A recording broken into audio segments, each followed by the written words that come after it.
Hi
there, my name is Richard Griffiths and I'm the founder and curator of the Silk Road Virtual Museum, and it is my pleasure to welcome you all here today. Today we're opening a new exhibition space devoted to the Khitan Empire. This covers the period between 907, the end of the Tang dynasty, and 1115 of the current era. The Khitan were a nomadic steppe peoples who roamed the grasslands of Mongolia and East Siberia. At the end of the 9th century, the various tribes united under a single leader, who in addition established a system of family succession. This came in place to the previous system of periodically electing a new leader, which was pretty destabilizing. So now, under a tighter leadership, the Khitans started expanding their territories to the west. Those states that were not conquered established a vassal status with the new upcoming power, under not too onerous regimes of tribute. Now, this was not the case, however, with the Han Chinese government to the south. It was only able to halt the loss of territory in the year 1005 of the current era by agreeing to swingish annual tribute payments, 3.5 tons of silver coin and 200,000 bolts of silk. Now, I think we can all imagine what 3 tons of silver looks like. It's a lot. But what about the 200,000 bolts of silk? So let's stop for a moment to unravel this part of the puzzle. Now, a bolt of silk was usually about 50 centimeters wide and between 40 and 50 meters long. So if we take the average length of 45 meters, that would mean 9,000 kilometers of silk each and every year. Enough to make a silk path from the capital city, which was present-day Beijing, to any point north, south, west of its trading network, and would have plenty to spare. Now, the Khitans ruled over 2.5 million Chinese, and even before the conquest, Chinese settlers had been moving into their grasslands, creating homes and developing agriculture and artisan trades. So even before the 10th century, the Khitans had already begun to see the advantages of a stable system for food security and for the provision of export goods. In fact, they quite got the principle of setting up cities. They set up 5 capitals, each one separate, when the main one, present-day Beijing. Ironically, the emperor and the court never stayed in any one of them. They would set up encampments outside, and then they'd move on according to the season from one to the other. So the Khitan elite started settling and practicing agriculture. They started adopting Chinese fashion and acquired a taste for tea. And the elite started burying their dead. Now, if you think about it, nomads don't really have a personal sense of a personal geographic space. They might have a sacred mountain somewhere, but somewhere personally like a home that they felt attached to wasn't really part of their culture. So, as a nomad, the Khitans were no exception. They gradually and generally practiced what we call sky burial. They left their dead in the trees and returned after a period of 3 years or so to, well, respectfully deal with the remains, usually by cremation. So placing the dead in tomb chambers and then decorating these chambers with murals was a new fashion learned from the Chinese. But that is where the similarities stopped. The tomb murals, in their turn, offer a unique glimpse into the lives of the Khitan elites. And so I'll turn now to my friend and colleague, Louisa Stewart, to introduce you to the Khitan exhibition. So over to you, Louisa. Hello, I'm Louisa Stewart, CEO of Blue Ninja, and I'm privileged to be showing you around our latest exhibition for the Silk Road Virtual Museum. Let's have a look at the Khitan Empire. Welcome to the Khitan Empire, Life and Death. The Khitan conquest of the northern part of the Chinese Empire brought the nomadic Khitans into direct contact with Han Chinese culture. One thing the elites learned was to build underground chamber tombs for their burials and decorate them with murals. These murals give us an insight into their daily lives. As you move through the exhibition, you have the ability to move using the next previous buttons, left and right, and you can move around the room freely with your mouse. Click on any image to view it and find more information buttons, as well as increase the size of the image within the system. Let's look at the first wall. Horses still play a large part in their lives. Unfortunately, most of these are waiting to escort their owners to their final resting places.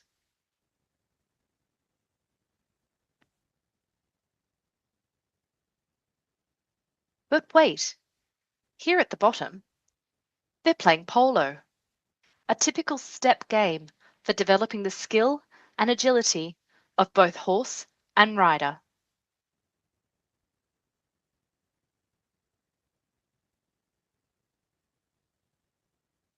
As we move along, you can see an archer shooting from his horse, and below, a group of musicians and a figure carrying a falcon ready for the hunt.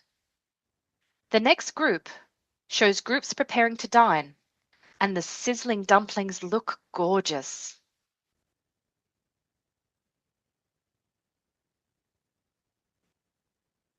And the final group, yes, they really are drinking tea, a custom they picked up from the Chinese.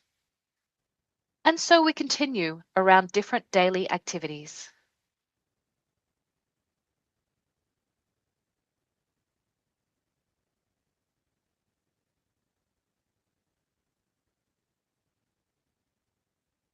Until we arrive here. This is the first of two tombs we are going to see. The murals are painted in the inner chamber around the funerary couch. Wow, these ladies could pass them off as high-fashion Chinese, fancy hairstyles, showing off fine woven silks. We know that they are not, because the bodies had been cremated, and they had highfalutin aspirations. Look at the exquisite paintings of the elegant cranes. There to guard the soul and guide it on its path, presumably also with the trunks of baggage. The next tomb could not be more different.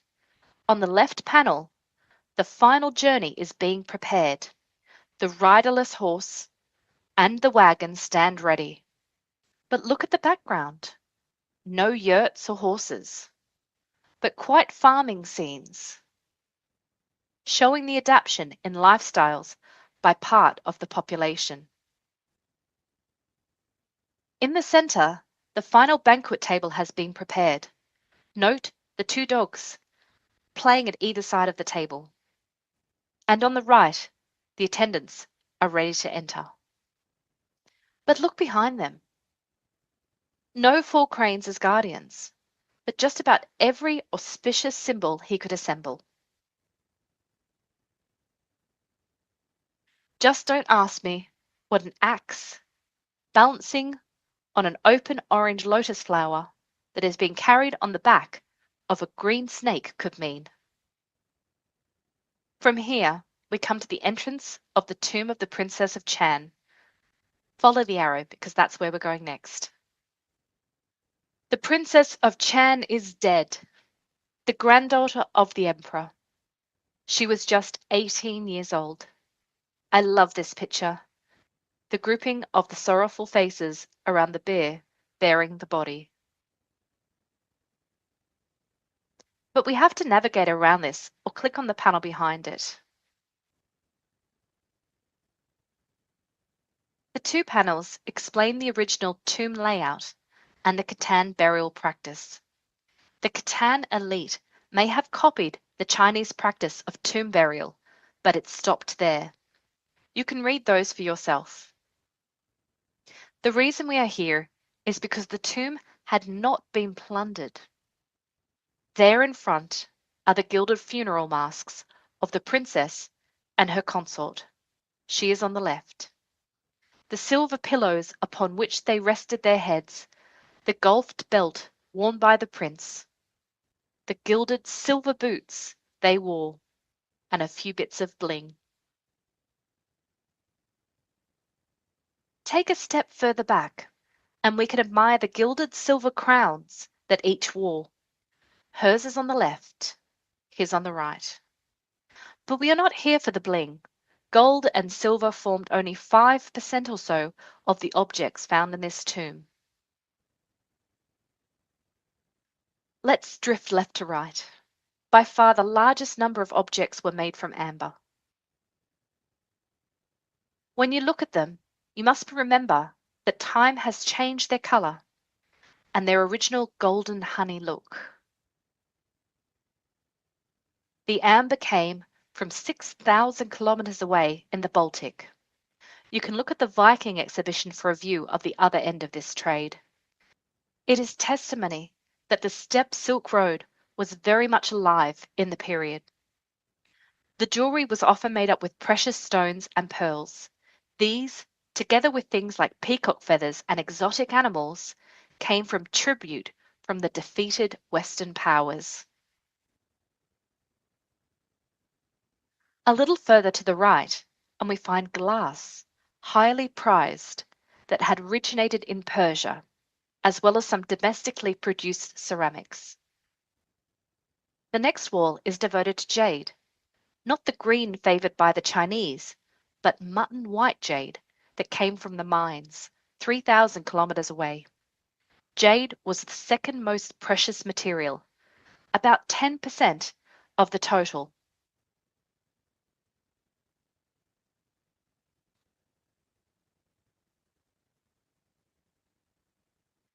And it says a lot about the lives of horses that almost 1/3 of that jade came from 92 carved little jade horses that adorned the decorations hanging either side of the saddle.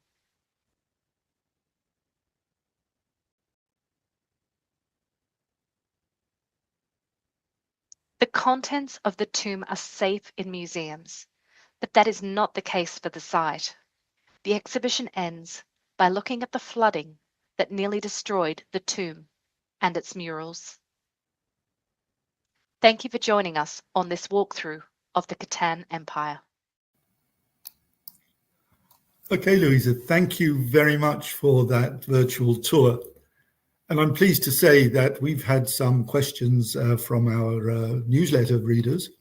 And so I'd like to take a few minutes to answer those, if that's okay.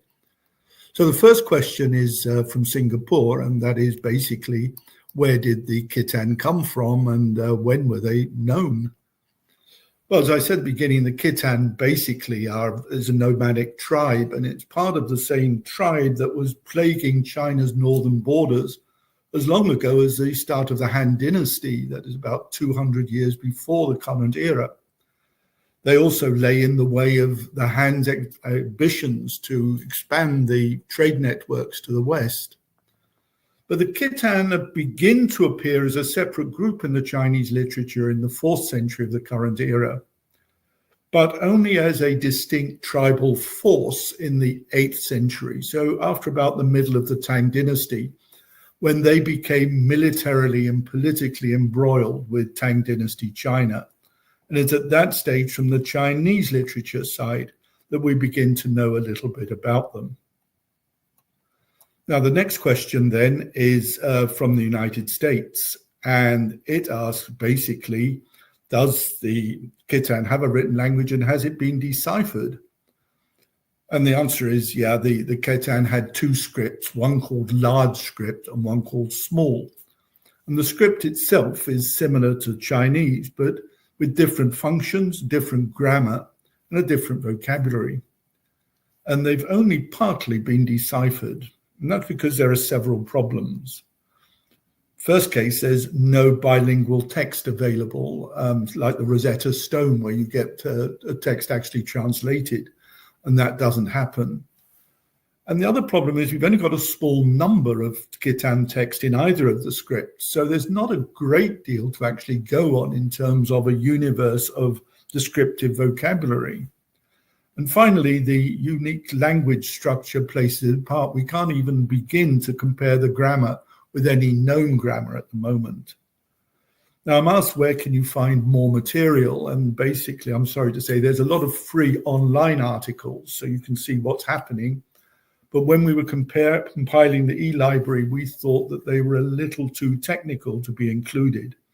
But if you look up Khitan script and then put in the words PDF or the letters PDF afterwards, you'll find free online literature there. And that, I think, will guide you into the deeper literature on the subject. So then we get a third question about a golden tree, which figures in a Wikipedia page about the Khitan Empire. But I'm afraid to say that the example of that tree is about 700, 600, 700 years earlier than the period that we're dealing with.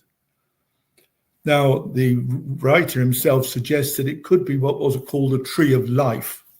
And that's a motif that begins to appear around this period. We see a lot of it, for example, in our silk exhibition, except in that case, when you've got a tree of life, you've usually got a foundation, and then standing on either side of the tree, you have animals confronting each other. And this is not the case in this case. So I think it might be an early version of a tree of life, but without the animal examples there, it's almost impossible to say what its meaning was. And as I say, there's no particular reason to think why the ritual or why its ritual significance should be actually associated with the Khitan peoples 600-700 years later. So the next question we have is from Singapore. Did the burial tombs of the Princess of Chen have unique rituals in Khitan culture? And this actually comes quite close with the second question from the United States. Does the burial site give a clearer viewpoint on the spread of religion? So these questions are quite closely connected, so I think I'll take both answers together. As I said at the beginning, entombment was not a normal practice, and certainly not a Khitan practice. So the chambers resulted, A, from the Chinese giving an example, and B, that part of the population began to have a more sedentary style of life. There were, however, many differences, and one of them is the face masks. This is the first time we find face masks. The Princess of Chen's face mask, the first time we've seen gold used in any of the face masks that we have discovered. The Khitan did use face masks, but there's no really association with them in any earlier period, except about 300-400 years previously. So we don't know if there's a connection between the two, where they symbolize the same thing. What's also interesting is the Princess of Chen and her consort both have their eyes open. And this is very unusual, both for Khitan culture and for Chinese culture.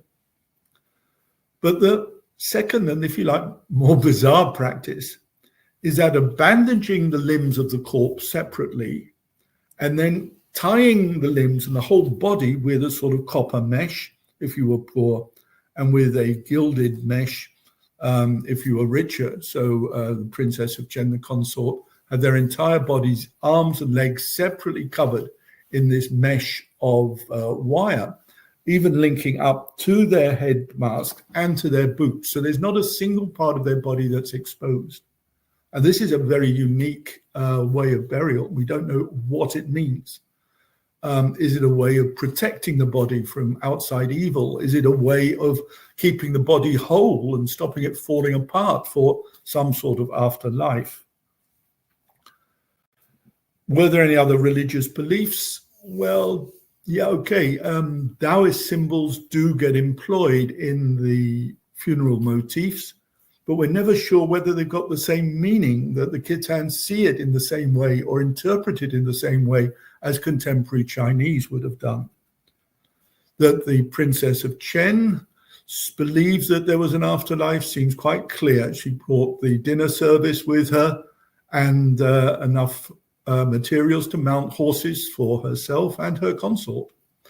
Though fortunately, she didn't kill the horses themselves, so they would spiritually materialize sometime further down the line. So I hope to have answered your questions. Other more technical questions I'll answer by post. And I'd like to thank you then now for having come here.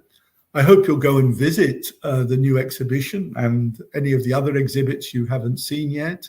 To thank Louisa again for touring round the show and showing you the exhibit for us. And I look forward to seeing you all next month when we'll be launching yet another new exhibition on the Silk Road Virtual Museum. So thank you very much for your presence here today. And from me, it's goodbye.